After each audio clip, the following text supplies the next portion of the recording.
one of the last interviews that Biden gave before he left office, he said that he told Netanyahu that he can't, carpet bomb a population. To which Netanyahu, if I'm remembering correctly, he said that you did this in World War II.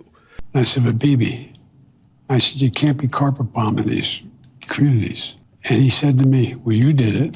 You carpet bomb, not his exact words, but you carpet bomb Berlin. You dropped a nuclear weapon. You killed thousands of innocent people because you had to in order to win a war.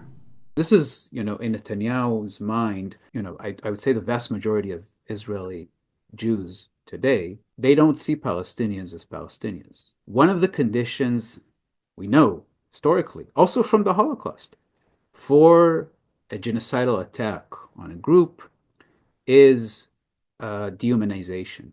And dehumanization of Palestinians in Israeli politics and society and culture started well before 7th of October. This is, of course, a world turned upside down. It's actually a world that Biden created for us when he visited Israel shortly after 7th of October and in a speech created this exact weaponization, used exactly this weaponization of the Holocaust, right? Which, of course, then a nuclear power in a very powerful state, right, that has attacked for decades a defenseless population under occupation and siege, right, becomes powerless Jews. It's not surprising because in the eyes of Israeli Jews and in Netanyahu's mind, Israel's attack on Gaza is outside the bounds of international law because it's a war against Nazis. It's a war against human animals. It's a war against barbarians, right? And it's important to understand that this also points us to the origins of international law because international law, of course, emerged to regulate wars between civilized nations, that is Europeans, and was never meant to apply to colonial warfare, that is Europeans putting down indigenous uprisings and rebellions, right?